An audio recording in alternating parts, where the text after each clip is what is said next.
Style evolving হচ্ছে আমাদের main জিনিস। এই কমিক ইন্ডাস্ট্রির ভিতরে ঢোকাটা সব থেকে টাফেস্ট পার্ট, নাকি সেখানে সার্ভাইভ করাটা সব থেকে টাফেস্ট? আমরা যে কমিক ক্রিয়েট করছি, এটা যে একটা field of work, it's not recognised. Last 2-3 years I am seeing good results, but বাঙালি হচ্ছে এক্সেপশন। তোমরা তোমাদের মতো কাজ করো, we will do your funding for you.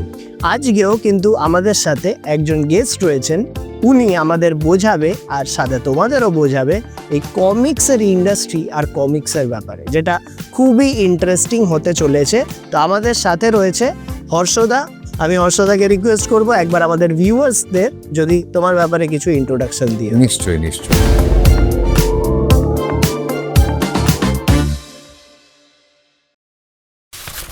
আমি হলাম একজন কমিক ক্রিয়েটার, মানে যেটা বাংলায় বলি চিত্রশিল্পী, বাট সেটা তার সঙ্গে আমরা কমিক্স মানে হচ্ছে গল্প বলা ইন প্যানেলস, যেটা ইলাস্ট্রেশন থেকে একটু আলাদা। ওকে, অ্যানিমেশন থেকে তো পুরোপুরি আলাদা, কারণ আমরা কমিক করি হচ্ছে আইদার ডিজিটাল বা প্রিন্টে। তা আমরা হচ্ছে সেই কাজ যে কমিক্স মানে একটা গল্প, তার মধ্যে ছবি চিত্র থাকছে, লেখা থাকছে, লেখার আঁকা দুটো মিশিয়ে একটা যেটা গল্প বলা, সেটা ফিকশন হতে পারে, non fiction, that is comics for you. আচ্ছা, আমি তোমাকে একটা জিজ্ঞেস করি যে এই যে তুমি নিশ্চয়ই এত বছর ধরে এইখানে কাজ করছো এই কমিক্স নিয়ে, তো তোমাকে এটা স্টার্টিং কোথা দিয়ে হয়েছিল? আচ্ছা, সেটা কমিক স্টার্ট হয়েছে লং টাইম ব্যাক।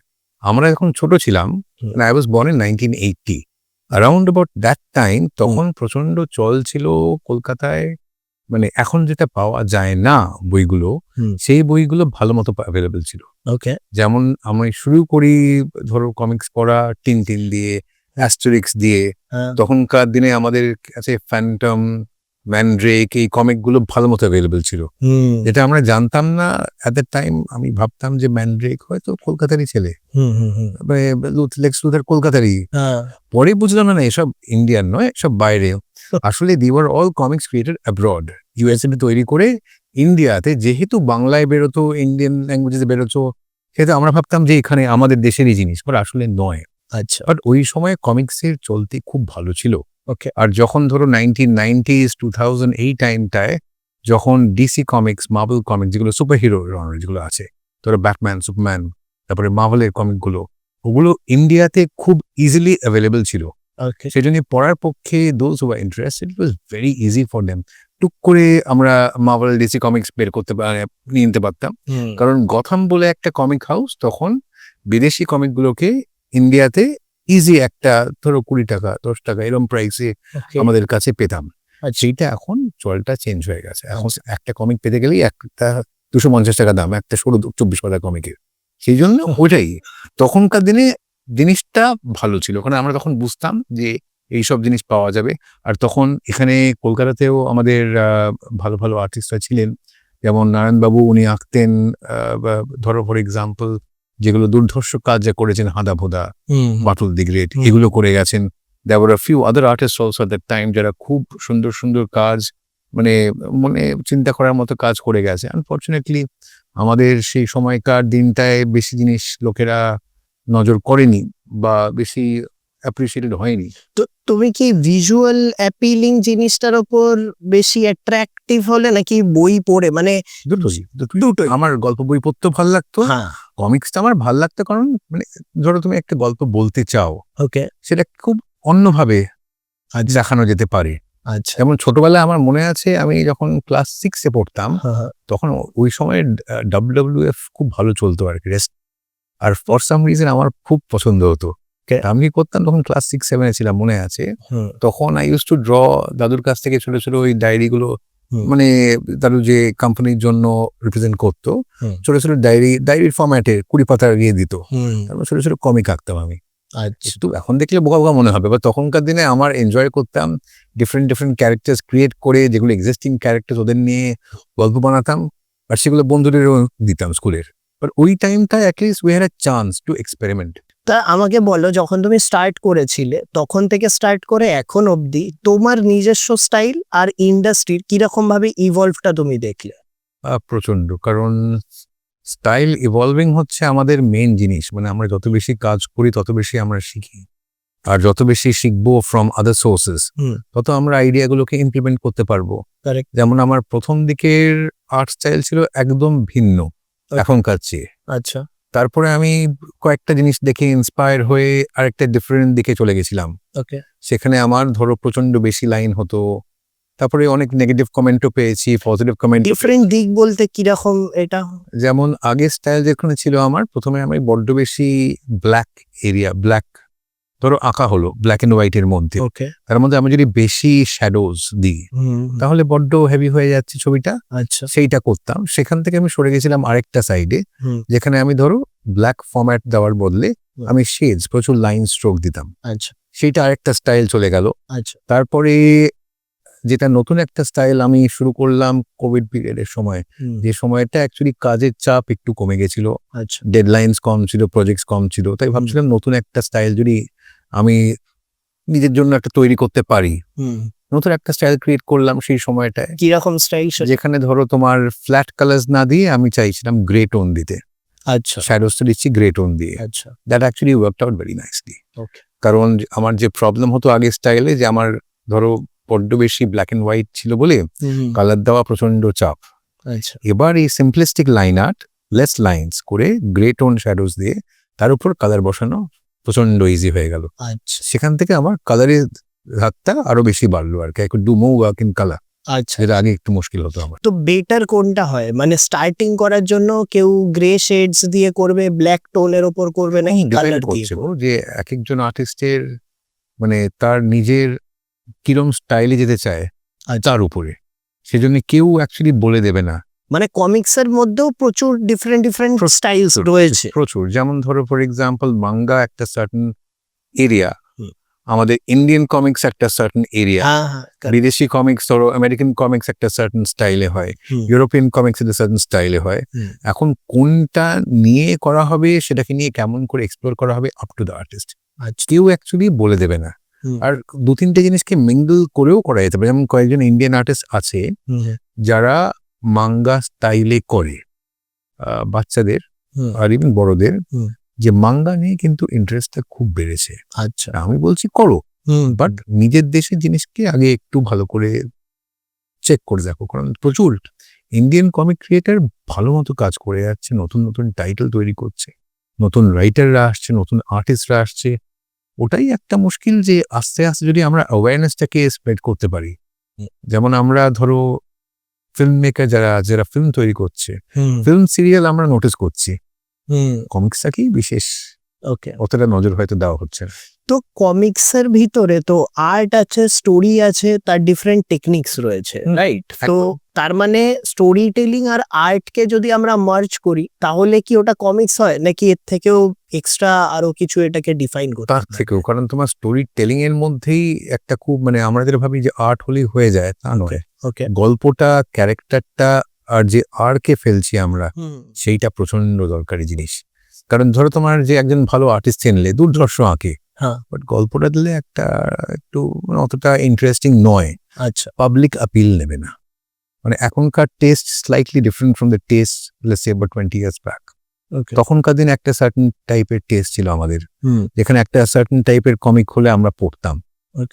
যেমন ধরো 1980s 1990s A Roy of the rovers, যে ভালো কমিক সিরিজ শুরু হয়েছিল না যে লন্ডনে, ইউকেতে, দুর্ধর্ষ কমিক ছিল। আচ্ছা। সেটাই তুমি যদি এখন কারেন্ট জেনারেশনের বাচ্চাদের দাও, তারা কি পড়বে? হয়তো নয়। কারণ নাম্বার 1 ওরা বুঝবে না, নাম্বার 2 ফলো করবে না।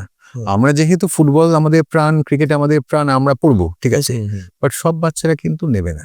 আচ্ছা। আর্ট মানে এখানে আমার ভিজুয়ালসটা আমায় খুব ভালো লাগছে দেখতে, তার সাথে আমি স্টোরিও পাচ্ছি, ভিজুয়ালসও পাচ্ছি। জাস্ট একটা নর্মাল স্টোরি বুক না, এর ভিতরে আমি অনেক পিকচার্স আর এগুলো পাচ্ছি। কমিক্সের ওটাই সুবিধা হচ্ছে, আর গ্রাফিক নভেলসের যে তুমি গল্পটা কিরম করে লোককে বোঝাবে, মানে সেম গল্পটা আমি চাইলে 25 ভাবে করতে পারি কমিক্সের থ্রু দিয়ে। সেটা এই যে আর্টিস্টরা যারা ভালো ভালো আর্টিস্ট, যেমন ধরো বিদেশের মাইক মিনিওলা, যার কাজে আমি মুগ্ধ, I am fond of his work. ওনার লেখা স্টাইল, ওনার আঁকা স্টাইল, উনি যে একটা সার্টেন গল্পকে চাইলে ইন্টেনশনালি এরকম আলাদাভাবে করতে পারেন। আচ্ছা। সেই রকম যদি করা যায়, that's the essence of comics. তুমি কিরম ভাবে করছো? তো তোমার কাছে ভিজুয়ালস আর যদি আমি বলি স্টোরি, এই দুটোর মধ্যে কোনোটাকে বাঁচতে হয়, মানে কোন জিনিসটা তোমার কাছে ফার্স্ট হিসাবে মনে হয়? আমি আগে লিখতাম আঁকতাম, বাট এখন আমার ফেভারিট অকুপেশন হচ্ছে ড্রয়িং। ড্রয়িং। লেখাটা প্রায় ছেড়েই দিয়েছি, যা করছি আমি। সেদিক দিয়ে সুবিধা হচ্ছে যে কমিকে তোমার স্ক্রিপ্ট রাইটার একটা কাজ করে, আর্টিস্ট একটা কাজ করে। আচ্ছা। আজকালকার অনেক সময় তোমার গ্রাফিক নভেলিস্ট যারা আছে তারা নিজেরাই লেখে আঁকে একসঙ্গে। ওকে।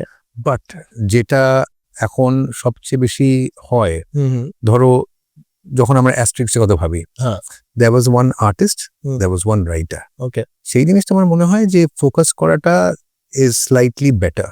আচ্ছা। যে একজন যে লেখক সে লেখার দিকটা, স্ক্রিপ্টিং এর দিকটা দেখলো, যে আঁকে সে আঁকার দিকটা দেখলো। এখন আবার বিদেশে আরো অন্যান্য ভাবে হচ্ছে, যেমন একজন পেন্সিলার, যেটা কমিক্সের ইয়েতে ছিল, এখন আস্তে আস্তে ইভলভ হচ্ছে, চেঞ্জ হচ্ছে। There was one penciller, one inker, one letterer, one colourist, আচ্ছা। আর ওয়ান স্ক্রিপ্ট রাইটার। মানে লেখার দিকটা একজন দেখছে, হুম। বাট বাকি পুরো ভিজুয়ালের দিকটা দেখছে প্রায় 4 জন।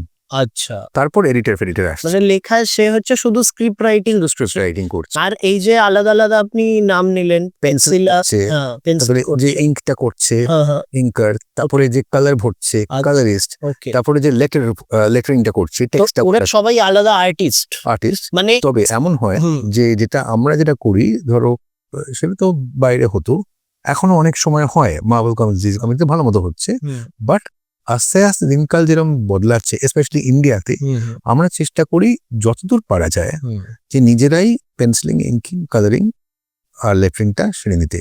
ওকে। মানে এক একটা জায়গায় এক একভাবে, এক একটা কমিক হচ্ছে এক একভাবে, মাঝে মাঝে তোমার 4 জন কাজ করছে, বাট বেশিরভাগ সময় আজকাল যেটা হচ্ছে, হ্যাপিলি পেন্সিলিং ইঙ্কিং একজনই করে নিচ্ছে, মাঝে মাঝে সে নিজে কালারিংও করে নিচ্ছে।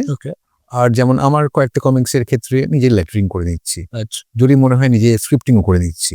বাট সেটাই, মানে এক একজন এক একটা গ্রুপ যেরম যেরম করে, বাট ভালো কাজ হচ্ছে। আমি যদি আমার ছোটবেলার কথাও বলি, আমরা প্রচুর কমিক্স পড়তাম, যেমন ইন্ডিয়ান কমিক্সেরও যদি বলি, আমি তো ম্যাক্সিমাম প্রচুর পড়তাম। তখন নাগরাজ ছিল, ফ্যান্টম ছিল, চাচা চৌধুরী ছিল, আর তার প্রচুর বই, প্রচুর সিরিজ, এগুলো মানে ছড়ানো ছিল। আর আমরা প্রচুর পড়ে মজাও পেতাম, আর আমরা তো ওরম ভাবে ইভলভ হয়েছি ওটা দেখে। একদম একদম। কিন্তু এই মোমেন্টে আমরা বাচ্চাদের কাছে তো ওরকম কিছু দেখি না, কমিক্স খুব কম, আর যদি থাকেও সেটা ওই মাঙ্গা বা এটা যেটা মানে ভালো যে কয়েকটা কমিক নেই বলছি না, বলছি আছে। যেমন ধরো একটা জিনিস যেটা ভালো মতো বাচ্চাদের কাছে পৌঁছে যাচ্ছে, সেটা হচ্ছে যেমন যাদের জন্য আমি কাজ করি, আমার চিত্রকথা, যারা আমার চিত্রকথা টিঙ্কল যে ব্র্যান্ডটা, মানে ওদের সঙ্গে আমরা প্রায় 17 বছর ধরে দুজনে কাজ করে যাচ্ছি। প্রত্যেক মান্থে আমাকে একটা করে কমিক তৈরি করতে হচ্ছে, বছরে প্রায় 5-6টা বেরোচ্ছে। Very good. বাট সেটা হচ্ছে trending only towards the children, ওদের জন্য। আমার চিত্রকথা তো স্পেসিফিক্যালি ওদের চিলড্রেনদের জন্যই না। Correct correct. আমরা ছোটবেলায় এটা এদেরই বলতাম। আর এখন ওরা আরো এক্সপ্যান্ড করেছে ওদের ব্যাপার স্যাপার। যেমন আগে যেটা আমরা মোস্টলি পেতাম হচ্ছে তোমার আইদার ফ্রিডম ফাইটার্সদের নিয়ে, বা মহাভারত, রামায়ণ, এইসব, মানে বা রাজাদের রাজা রাজনীদের নিয়ে। এখন কিন্তু ওরা আরো এক্সপ্যান্ড করছে, the great warriors of India, great tribal leaders, tribal fighters, ব্রিটিশদের এগেন্স্টে কারা কারা ফাইট করেছিল, অনেক ইয়ে নিয়ে। ধরো তোমার টেম্পলস অফ ইন্ডিয়া, মানে ইন রিসেন্ট টাইম ভালো মতো ইন্টারেস্টিং টপিকস করছে। তাছাড়াও মাঝে মাঝে ওরা যেটা প্রজেক্ট আমায় দেয়, সেটা হচ্ছে ক্লায়েন্টরা, ধরো ডিফারেন্ট কোম্পানিজ বা গ্রুপস যেটা বলে যে আমাদের জন্য একটা কমিক তৈরি করে দেওয়া। মানে আমি যে কোনো টাইপের স্টোরির সাথে যে কোনো টাইপের আর্ট তো দিয়ে দিতে পারবো, ম্যাচ করে। আমাকে একটা প্রপার স্টাইলকে ধরতে হবে যেটাই ওই স্টোরির সাথে আছে। তো এটা ব্যালেন্স করা কতটা ইম্পর্টেন্ট, আর এটা কিভাবে পসিবল? হাস্যরস বা মজার বা কমেডি টপিক নিয়ে হয়, তাহলে স্টাইলটা রিফ্লেক্ট করছে, তোমাকে করতে হবে আঁকাটা একটু কার্টুনিশ, সিম্পল কার্টুনিশ স্টাইলে। আবার যদি খুব সিরিয়াস টপিক নিয়ে হয়, তাহলে ধরো পড়ে যাচ্ছে নন ফিকশনের ক্ষেত্রে, আচ্ছা, তাহলে you have to go for a serious style, যে বুঝে সুঝে আঁকতে হবে। আচ্ছা, যেমন যেটা আমার চিত্রকথার সঙ্গে যেটা হয়, মানে ওদের বেশিরভাগ কমিকে আমাকে খুব সিম্পল স্টাইলে করতে হয়। কেন? কারণ নাম্বার 1 হচ্ছে, যদি যেগুলো বাচ্চাদের জন্য যাচ্ছে, খুব যদি ডিটেল স্টাইল দিই, তাহলে ওদের বোঝার পসিবল নয়। ওকে, বেশি লাইন হলে ওদের বুঝতে অসুবিধা হবে। বেশি লাইন বলতে আর্ট লাইন? মানে ড্রয়িং লাইনস যদি আমি খুব বেশি দিই, খুব যদি স্টাইলিশ ভাবে আঁকি, আচ্ছা, তাহলে ওদের মাথার উপর দিয়ে যাবে। Okay. সেই জন্য বুঝে সুঝে টার্গেট অডিয়েন্স যেটা নেবে সেটা সবার ক্ষেত্রেই কিন্তু correct. Target audience is the most important factor. যে কার জন্য, ধরো এটা শুধু তোমার কমিক্স না, বইয়ের ক্ষেত্রে, ফিল্মের ক্ষেত্রে যা তৈরি করছো, target audience is the main thing. সে কোনটা নেবে, কোনটা বুঝবে। যদি বাচ্চাদের জন্য করো তাহলে একটা সার্টেন স্টাইল করতে হবে, যদি বড়দের জন্য করা হয় তাহলে দেখতে হবে তারা কোন স্টাইলটা নিতে চাইছে। মানে একদম বিগিনিং থেকে কেউ ভাবলো যে হ্যাঁ আমি এরকম বানাবো, এবার তাকে কি কি স্টেপ পেরোতে হবে আর কি কি টিম তাকে জোগাড় করতে হবে এটা করার জন্য? মেন অবজেক্ট কি, মানে কি ব্যাপারে গল্পটা এগোচ্ছে, আচ্ছা দ্যাটস পার্ট 1। আচ্ছা, সেটা যে লিখবে, যে লেখার দিকটা দেখছে, হয়তো আর্টিস্ট লেখার দিকটাও দেখছে, তাকেই করতে হবে। সেই স্ক্রিপ্ট রাইটারকেই বেসিক্যালি করতে হয় আইডিয়া প্ল্যান, মানে গল্পটা কি হচ্ছে, কপাতার হচ্ছে, মেন ক্যারেক্টার্স কে কে সেটা ভাবতে হবে। ওকে, আর যখন সেটা করা হয় তার সঙ্গে সঙ্গে যে আর্টিস্ট যে কাজ করছে তাকে কিন্তু প্ল্যান করতে হয় যে ক্যারেক্টার ডিজাইন কি হবে। The same thing works for animation films also. যখন একটা অ্যানিমেশন ফিল্ম হয় তখন যেমন ফার্স্ট কনসেপ্ট তৈরি করা হয়, গল্পের স্টোরি অ্যান্ড ক্যারেক্টার্স, লেখার দিকটা একজন দেখে, আঁকার ক্যারেক্টার দিকটা একজন দেখে। আচ্ছা, সেম উইথ দ্য কমিক্স। মানে ফার্স্ট পেলাম আমি স্ক্রিপ্ট রাইটার, সেকেন্ড হচ্ছে আর্টিস্ট। কারেক্ট। আর তারপরে নেক্সট স্টেপ হচ্ছে যে গল্পটা ভাবলো, আইডিয়াটা করলো, যে লেখক, তাকে স্ক্রিপ্টিং করতে হবে।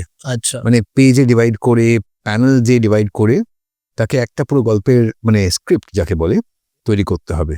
Same in the animation films, only thing is ওটাকে আমরা মোরালে স্ক্রিন প্লে হিসেবে বলতে পারি, যেখানে প্যানেল হিসেবে সিন 1, সিন আর প্যানেলস দিয়ে ডিভাইড করা হয় আর কি। তো স্ক্রিপ্ট রাইটারকে ভাবতে হবে যে পেজ 1-এ কটা প্যানেল থাকছে, কিরম করে প্যানেল ডিজাইন হচ্ছে, প্যানেলটা কি long shot, mid shot, close up, কি চাইছো দেখাতে, তার সঙ্গে সঙ্গে ছবির মধ্যে তুমি কি বোঝাতে চাইছো, কি দেখাতে চাইছো। So he has to script that, তাকে লিখতে হবে পুরো জিনিসটা। ডায়ালগ বলুন, যেটা ধরো ক্যারেক্টার যারা আছে প্যানেলের মধ্যে, তাদের যে কথা বলতে হচ্ছে, ধরো একজন ক্যারেক্টার আছে একটা সুপার হিরো, সে কথা বলছে একটা ভিলেনের সঙ্গে, সুপার হিরো কি বলছে সেটা তোমায় লিখতে হবে, ভিলেন কি বলছে এটা লিখতে হবে। তারপরে সেটা হলো লেখার পার্ট। এবার সেখান থেকে চলে যাচ্ছি আমরা আঁকার দিকটায়। এবার artist tax on over. First job তার হচ্ছে এই স্ক্রিপ্ট থেকে একটা লেআউট, একটা রাফ স্কেচ বানানো। সেটা হয়ে গেলে যে আর্টিস্ট সে কাজ করতে বসে গেল, আঁকা, তারপরে কালারিং, যখন কালারিং করে নিয়ে তারপরে চলে গেল আইদার সে নিজে লেটারিং করলো, টেক্সট বক্স আর তার টেক্সটটা বসিয়ে নিয়ে, সেইটা হয়ে যাওয়ার পরে আঁকার দিকটা কমপ্লিট। এবার লেখা যখন হচ্ছে, আমি যেটা বলতে ভুলে গেছি তোমাকে, যে লেখা হয়ে গেলে সেটা চলে যায় একটা এডিটরের কাছে। সেই এডিটর খতিয়ে সব দেখবে সব ঠিকঠাক আছে কিনা, ইংলিশে হোক, বাংলায় হোক, যে কোনো ল্যাঙ্গুয়েজেই হোক, এডিটর খতিয়ে দেখবে সব কিছু টেক্সট যেগুলো পড়ছে সব ঠিকঠাক আছে কিনা। আর সেখানে দেখতে হবে, যদি ধরো for example non fiction comic হচ্ছে, যেখানে কিছু একটা জিনিস নিয়ে বলা হচ্ছে, ডেটা অ্যাকিউরেট আছে কিনা। আচ্ছা, সেইটা এডিটরের মানে কর্তব্য যে দেখে নেওয়া। আর সেই দিক থেকে আর্টিস্টের একটা কর্তব্য যে দেখার যে তোমার, যেটা আমরা করি লেআউটের ফেজে, যে টেক্সট বেলুনগুলো ঠিক জায়গায় আমরা প্লেস করছি কিনা। তো ওটাও খুব ইম্পর্টেন্ট রোল প্লে করে। একদমই, কারণ তোমার ধরো তুমি সুন্দর আঁকলে, সুন্দর লেখা হলো, বাট তুমি টেক্সটগুলো এমন করে দিলে, টেক্সট বক্সগুলো, যে ওটা মেন ছবির উপর পড়ে গেল, আচ্ছা, পুরো লস্ট, গল্পের পেজের এসেন্সটা চলে গেল। যদি আমরা মেন একটা আঁকার উপরে যদি আমরা ভুল করে সেটাকে কভার করে টেক্সট বক্স দিয়ে ফেলি, তাহলে that's loss. That's a very important thing. Lettering is a very very important part of comics. তোমার তো যেগুলো তুমি কমিক স্টাইল দেখেছো, পড়েছো বা কাজ করেছো, যেগুলোর মধ্যে তোমার সব থেকে ফেভারিট কমিক বা আর্ট স্টাইল কোনটা? আর ফেভারিট তোমার আমার নিজের পার্সোনাল একজনের যদি না? একজনই, মাইক মিনিওলা। আচ্ছা, উনি হচ্ছে মানে the be all and end all. Okay, but আরো কয়েকজন আর্টিস্ট খুব ভালো ভালো আছে, যেমন ফ্র্যাঙ্ক চো বলে একজন আর্টিস্ট আছেন, দুর্ধর্ষ আঁকেন। আর তোমার ফেভারিট আর্ট স্টাইল কোনটা? যেমন আমরা গিবলি স্টাইল একটা শুনেছিলাম খুব, দারুণ অ্যানিমেশন স্টাইল, লেখার আকার আর অ্যানিমেশনে খুব সুন্দর স্টাইল। এরকম তোমার ফেভারিট স্টাইল? ওটাই সেম মিনিওয়ালা স্টাইলটাই বলতে পারি, আচ্ছা, কারণ যে স্টাইলে উনি আঁকতেন হুম, অবশ্য ওটাও একটা খুব ইন্টারেস্টিং ব্যাপার। হুম, যে আমি তোমায় যেটা আগে বলছিলাম যে স্টাইলটা কেমন একজনের চেঞ্জ হয়ে যায় আস্তে আস্তে, হ্যাঁ, যেমন আমারটা চেঞ্জ হয়ে গেছিল একটা সার্টেন দিকে, হুম, ওনার স্টাইলও কিন্তু চেঞ্জ হয়েছে। His been working over I think 40 years. আচ্ছা, প্রথম দিকে যখন উনি আঁকতেন হুম, ওনার স্টাইলটা অনেক ডিটেইল ছিল, Okay. আস্তে আস্তে সিম্পলিস্টিক হয়ে গেল, এমন সিম্পলিস্টিক যে কটা লাইনে পুরো একটা পেজের ছবি আঁকা হয়ে যাচ্ছে, বাট আরো আই ক্যাচিং হয়ে গেল। আচ্ছা, তুমি যখন দিয়ে স্টার্ট করেছো, একদম মানে যখন দিয়ে ভালো কাজ করছো আর যে যে মোমেন্টে তোমার মনে হচ্ছে হ্যাঁ এখন আমার সব ঠিকঠাক হয়ে গেছে, এর মাঝখানে তুমি কি কি চ্যালেঞ্জেস ফেস করলে?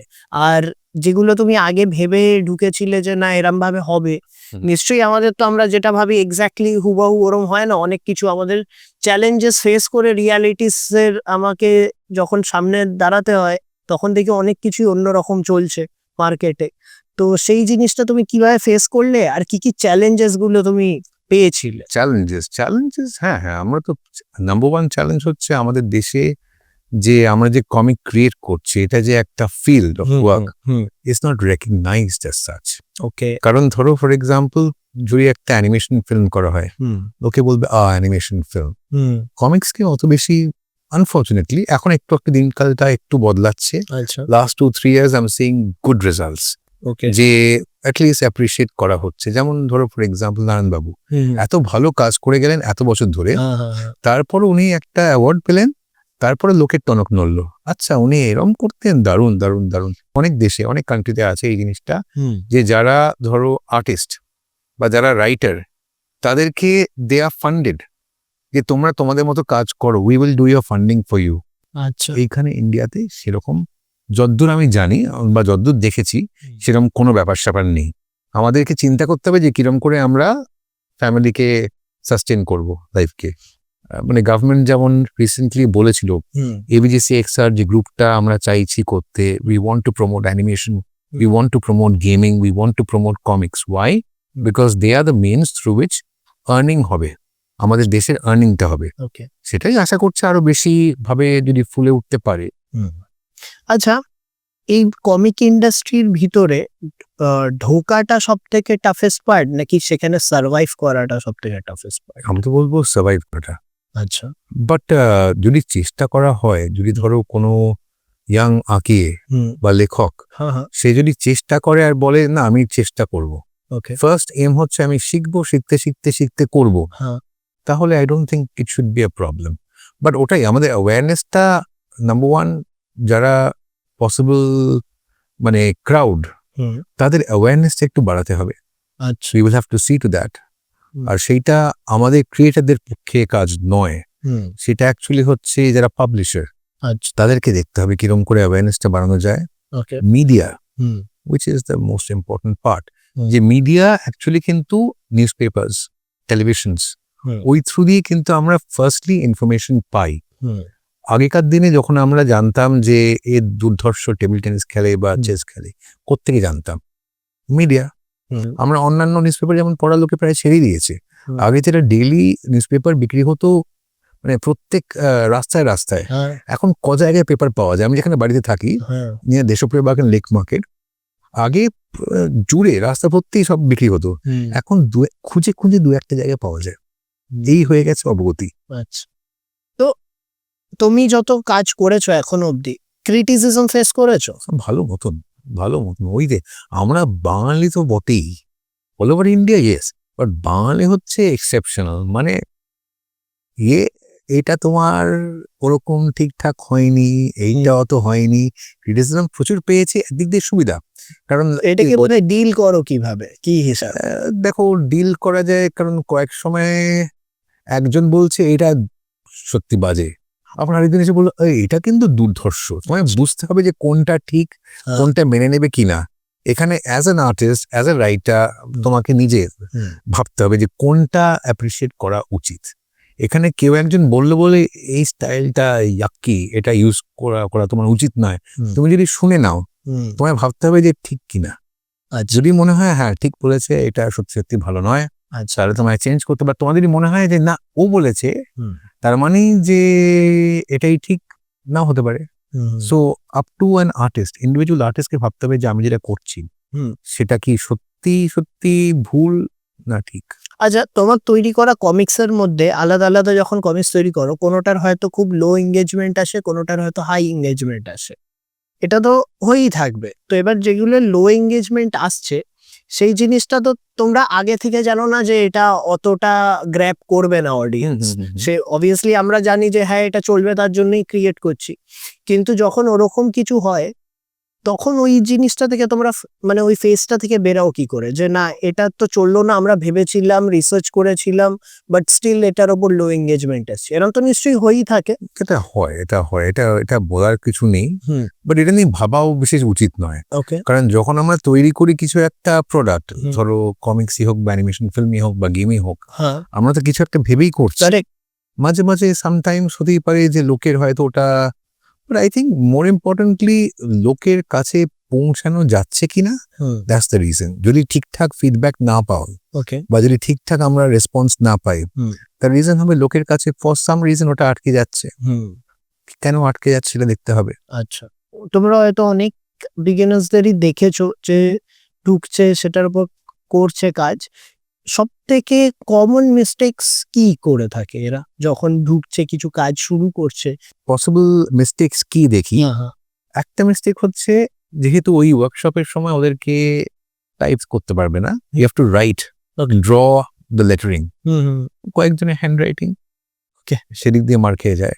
যখন জিজ্ঞেস করা হয় কি ব্যাপার, না আমার হ্যান্ড রাইটিংটা এরকম, তখন বুঝিয়ে বলা হয় যে তুমি তাহলে স্কুলে ক্লাস 5-6 একটু দুষ্টুমি করতে যে হ্যান্ড রাইটিং এই অবস্থা। তখন that's the most important thing, তোমার হ্যান্ড রাইটিং মানে তোমার লক্ষ্যে তো কনভে করতে হবে গল্পটা। যদি ঠিকঠাক লেখা বা আঁকা না হয়, যদি মনে হয় এটা তাড়াহুড়ো করে করেছো, তাহলে তো অ্যাপিল চলে যাবে। সেইটা একটা বার, যেমন মাঝে মাঝে এটা হয় যে ওয়ার্কশপে যখন বলি তোমরা পোর্ট্রেট ফরম্যাটে করো, অনেকজন ইচ্ছা করে কি করবে, দুষ্টুমি করে বলবে না আমরা এই ফরম্যাটে অন্য ফরম্যাটটায় করবো। কেন? তারও কারণ আছে।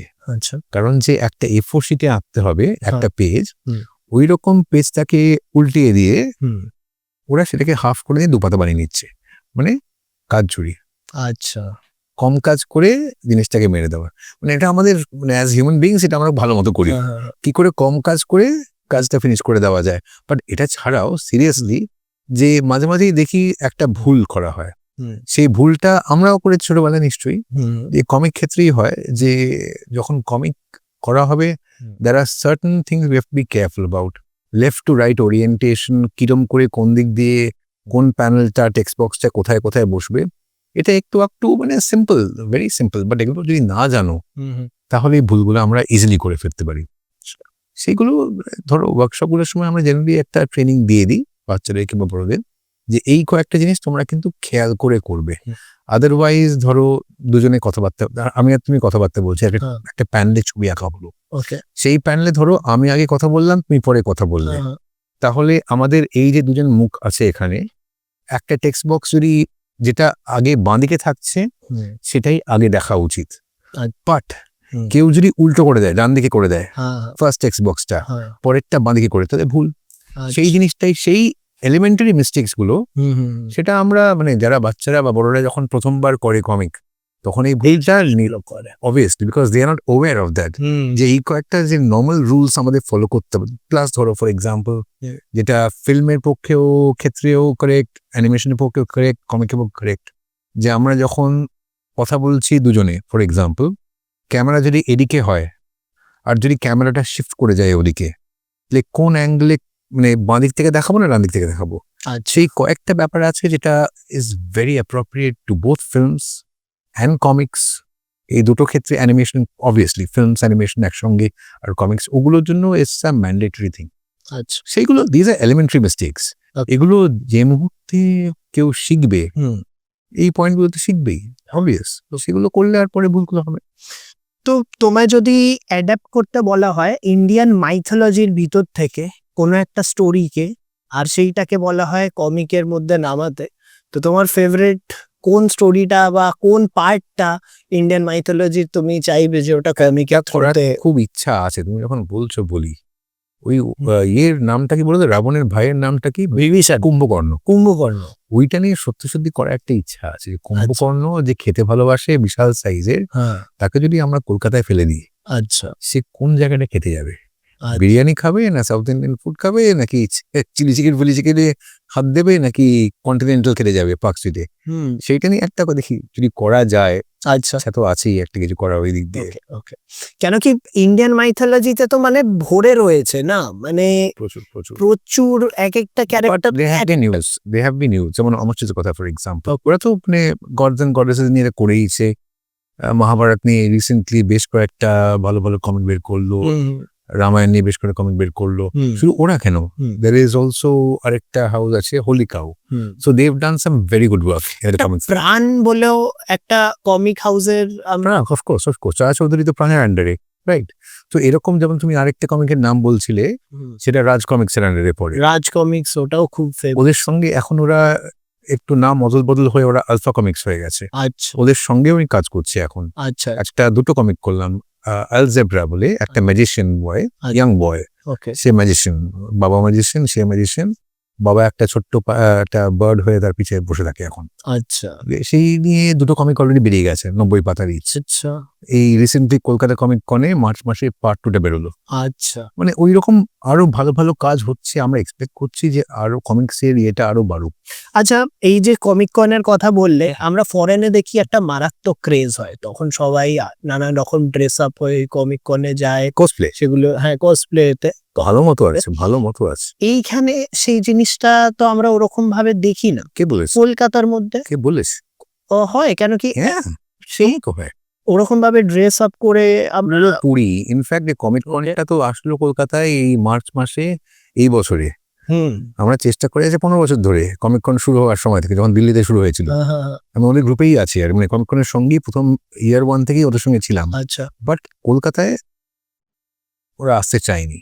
হ্যাঁ, একবার এখানে একটা ওয়ার্কশপও করা হয়েছিল, যখন দিল্লির প্রথম কমিক কন হলো তার আগে কলকাতায় একটা ওয়ার্কশপও করেছিলাম ওদের জন্য, যেখানে ওরা চেক করে গেল পাবলিক আপিল কিরকম, লোকে নেবে কিনা।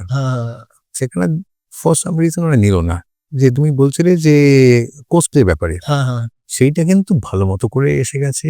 মানে কলকাতার কালচারে আমাদের কোসপ্লেতে আমি এখানে দেখছি প্রায় লাস্ট 4-5 বছর ধরে ইন্টারেস্টটা জমে গেছে ভালো করে।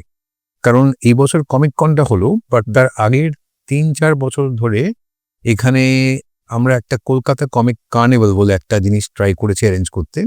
কলকাতা কমিক্স বলে একটা গ্রুপ আছে, একটা পাবলিশিং হাউস আছে, ওরাই চেষ্টা করছিল। তার মধ্যে প্রথম 2 বছরে আমি, আমার বন্ধুরা, আমরা কয়েকটা ইভেন্ট তার মধ্যে করেছিলাম, যেখানে কমিক্স নিয়ে কথাবার্তা বলা, ডিসকাশন সেশনস, টকস, এগুলো অ্যারেঞ্জ করেছিলাম। এখনো সেটা বোধহয় সেটা হচ্ছে, ভালো মতো হচ্ছে। যেখানে যারা আছে কলকাতা কমিক্সে তারা ভালো মতো অ্যারেঞ্জ করছে, ভালো ভালো ইভেন্ট হচ্ছে, ভালো ভালো কমিক্স ডিসপ্লে করা হচ্ছে, আর সেখানেও কোসপ্লেটা হচ্ছে। আর কোসপ্লেটা হচ্ছে মানে খুব মারাত্মক ব্যাপার, যে লোকেরা কস্টিউম পরে ক্যারেক্টার সেজে আসছে। বাট যেটা আমি দেখেছি, তোমার যেটা বলছিলাম মাঙ্গা অ্যাপিল, বেশিরভাগ যেটা একটা রিসেন্ট 2-3টে কোসপ্লে কম্পিটিশনে যা দেখলাম, মানে about 70% cosplay was মাঙ্গা। আচ্ছা, সেটা শুধু এখানে নয়, সেটা কিন্তু ধরো দিল্লি, বম্বে যে কমিক কন হচ্ছে, সেখানেও যে কোসপ্লে কম্পিটিশন হচ্ছে, সেখানেও কিন্তু সেটা মাঙ্গাটাও অ্যাকচুয়ালি বলছে না খারাপ, না, অবভিয়াসলি, হ্যাঁ, বাট আমাদের নিজের দেশের কোনো ক্যারেক্টার দেখতে পাই না। যেমন ডিসি মার্ভেলের ক্যারেক্টার দেখতে পাই, মাঙ্গা দেখতে পাই ভালো মতো করে, বাট নিজেদের দেশের যে এত কমিক ক্যারেক্টার আছে, আগেকার জামানার এখনকার জামানার এত কমিক ক্যারেক্টার, সেরকম ড্রেস আপ করতে খুব কম দেখেছি। এই যে কমিকের এটা হচ্ছে এখন, যেমন আস্তে আস্তে কলকাতাতেও যেমন এই বছর দিয়ে স্টার্ট হলো আমাদের কমিক কর্নার, এগুলো এই পুরো কমিক্স ইন্ডাস্ট্রির ফিউচার এখন কি হতে পারে, মানে কিরকম ভাবে ইভলভ হওয়া উচিত? ফিউচার ভালো, আমি বলবো যে এখন দিক দিয়ে অ্যাওয়ারনেস যেরকম স্প্রেড করছে, হ্যাঁ, ফিউচার ইজ গুড। ওকে, একটাই যেটা মুশকিল হয়, যেটা আমার মনে হয় অ্যাটলিস্ট কলকাতার মধ্যে, হ্যাঁ, আমরা চাই আরো বাংলা কমিক্স হোক, আচ্ছা, বাট সেটা কিন্তু আমরা দেখি না। কয়েকজন আঁকিয়ে, কয়েকজন লেখক খুব ভালো কাজ করে যায়, যেমন সুযোগ বলবো, দুর্ধর্ষ কাজ করছে, খুব সুন্দর আসছে, লিখছে, কম্পোজ করছে। আরো 2-3 জন আর্টিস্ট সবার নাম খেয়াল পড়ছে না, বাট কয়েকজন খুব ভালো কাজ করছে। আর ধরো কয়েকজন পাবলিশার যেমন আনন্দ ইত্যাদি ইত্যাদি ভালো ভালো কাজ বের করছে, বাট অন্যরা চান্স পাচ্ছে না। বুঝলো। সেটাই যদি একটা কমন প্ল্যাটফর্ম হয়, ধরো যদি একটা ম্যাগাজিন তৈরি করা যেতে পারে যেখানে অনেক রকমের লেখক আঁকে এসে করতে পারবে কাজ, যেখানে কারো আন্ডারে নেই, যে কোনো পাবলিশিং হাউস বলছে না যে আমাদের থ্রু দিয়ে তোমরা যাবে, সেরকম একটা কিছু হলে, যেমন ইদানিংকালে এইরকম একটা বাংলাদেশে শুরু হয়েছে just about 3 to 4 years back, যেখানে ক্রিয়েটাররা একসঙ্গে জোড়া হয়ে they started a comic house and is selling so many copies, এত প্রডিউস করছে। তো নিউ কামার্সদের কি তুমি সাজেস্ট করবে যে হ্যাঁ আসুক কমিক লাইনে, এটা একদমই ফিউচার? একদমই, কারণ কমিক্স হচ্ছে a way of story telling, যেটা হচ্ছে number 1 easy to do, number 2 all audiences, বাচ্চারা পড়তে পারে, বড়রা পড়তে পারে, সব রকম বয়সীদের জন্য, সেদিক দিয়ে একদমই আচ্ছা উচিত। একদমই। কিন্তু সব ভিউয়ার্সদের যেটা, তোমরাও ওটাই ভাবছো হয়তো দেখে চলে তো আসবো, কিন্তু টাকা পয়সা কেমন আছে? ওইটা একটা খুব চিন্তার ব্যাপার।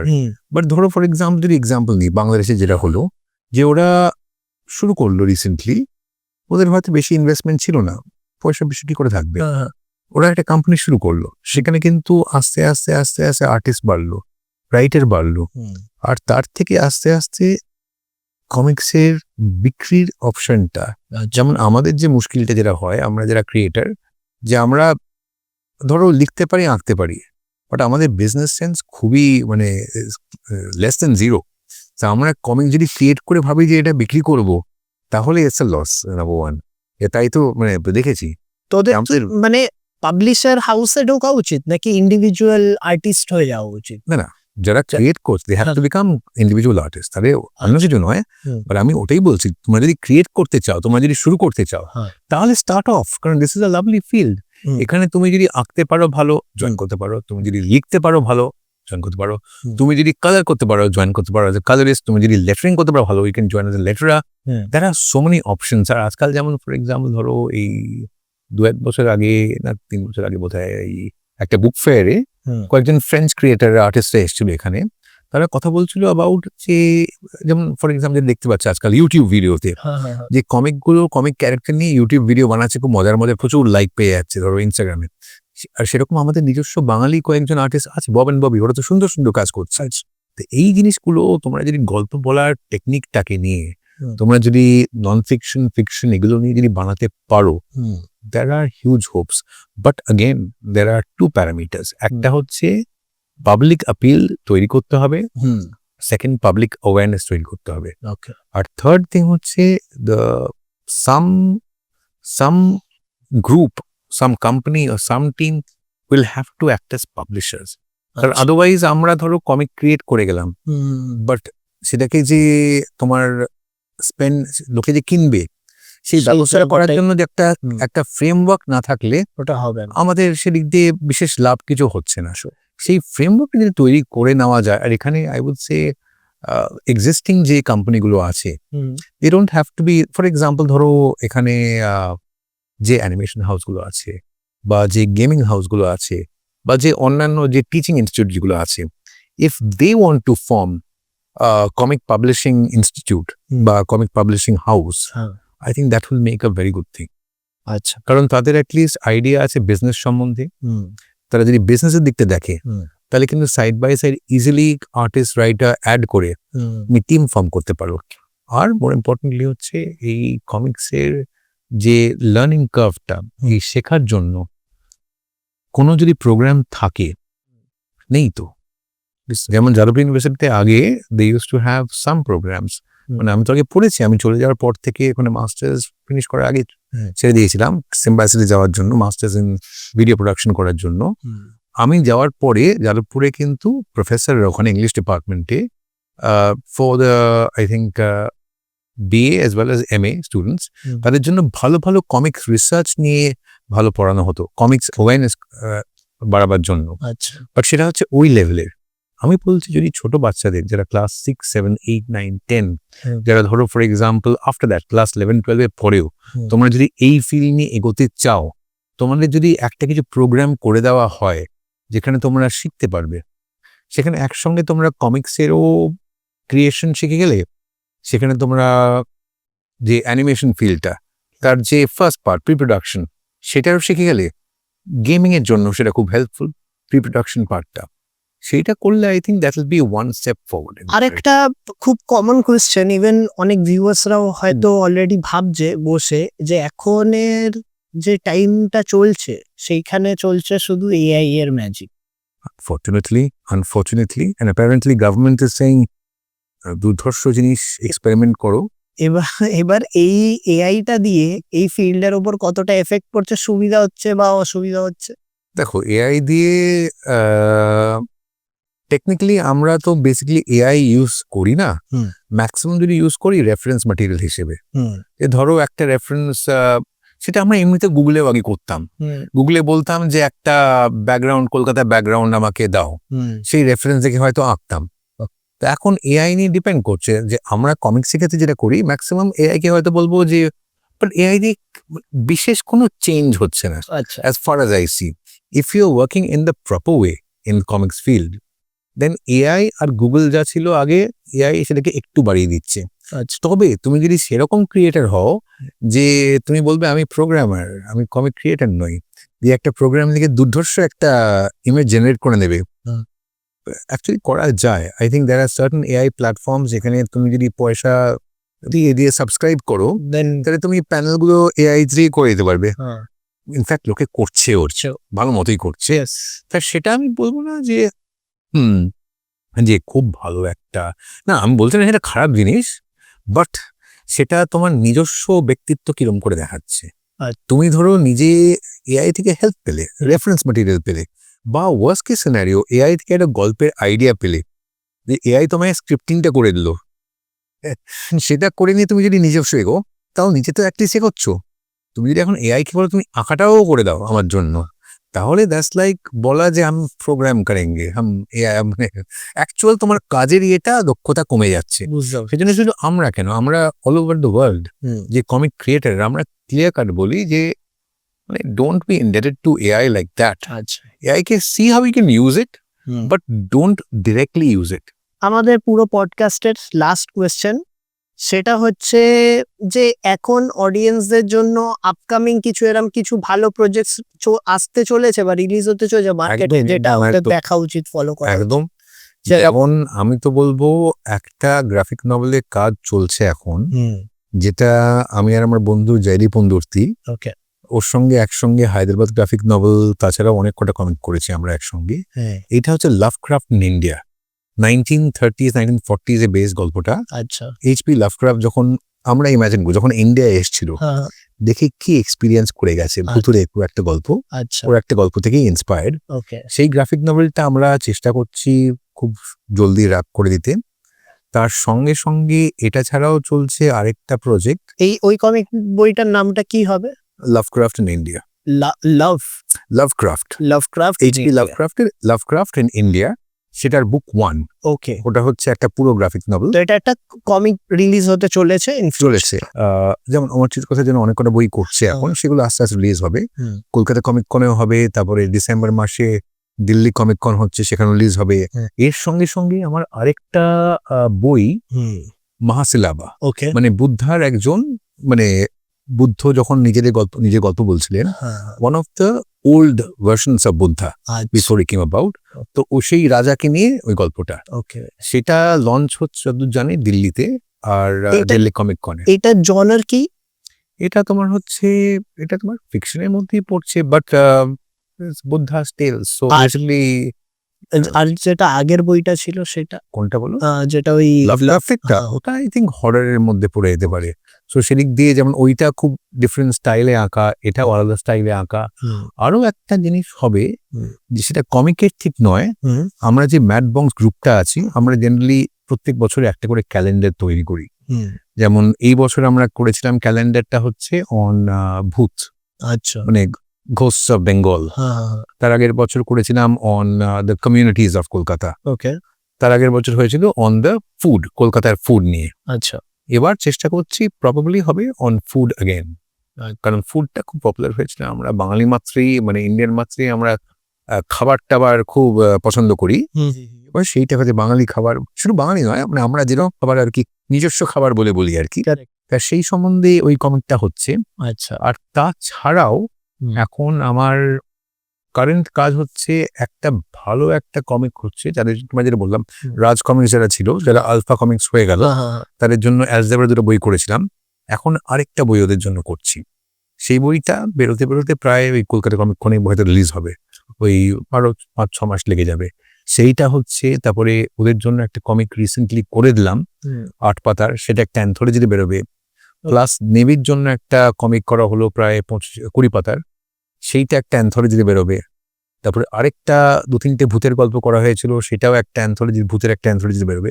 কাজ প্রচুর হচ্ছে, ওটাই সুবিধা হচ্ছে কমিক ফিল্ডে তুমি যদি আসতে পারো, তুমি যদি কমিক ফিল্ডে নামতে চাও, তাহলে দ্যার আর অপশনস। তোমার যদি স্টাইল একটা, ইট টেকস টাইম, যে তোমাকে নিজের স্টাইল ডিটারমিন করতে, নিজের স্টাইল বোঝাতে তোমাকে খাটতে হবে। You have to, it takes at least 10-12 years to finalize your own style. But তার আগে তোমাকে experiment, try, work and learn, ওটাই হচ্ছে most important rule for comics. তো তাহলে তোমরা আজকে জানলে পুরো কমিক্স ইন্ডাস্ট্রির ব্যাপারে, কমিক্স কিভাবে কাজ করে, আর এখন কি কি চলছে ইন্ডাস্ট্রিতে। তোমায় যদি কমিক্সে এন্টার করতে হয় এই ইন্ডাস্ট্রিতে, তোমায় কি কি রকম চ্যালেঞ্জেস ফেস হতে পারে, বা কিভাবে তুমি সেখানে সাকসেস পেতে পারো, পুরো জিনিসটাই কিন্তু আমরা আলোচনা করলাম। হোপফুলি তোমাদের ভালো লাগবে আজকের পডকাস্টটা। নিচে কমেন্টসে জানিও কিরকম তোমাদের লাগলো, কি নতুন জানতে পারলে, আর কারা কারা তোমরা ভাবছো যে তোমরা ইন ফিউচার কমিক আর্টিস্ট হবে, তারাও কিন্তু অবশ্যই জানিও। আমি নিশ্চয়ই সব কমেন্টসগুলো পড়বো। তাহলে চলো আজকে এতটাই, পরের দিন আবার দেখা হবে একজন নতুন গেস্টের সাথে আমাদের এই পডকাস্ট সেশনে। Good bye.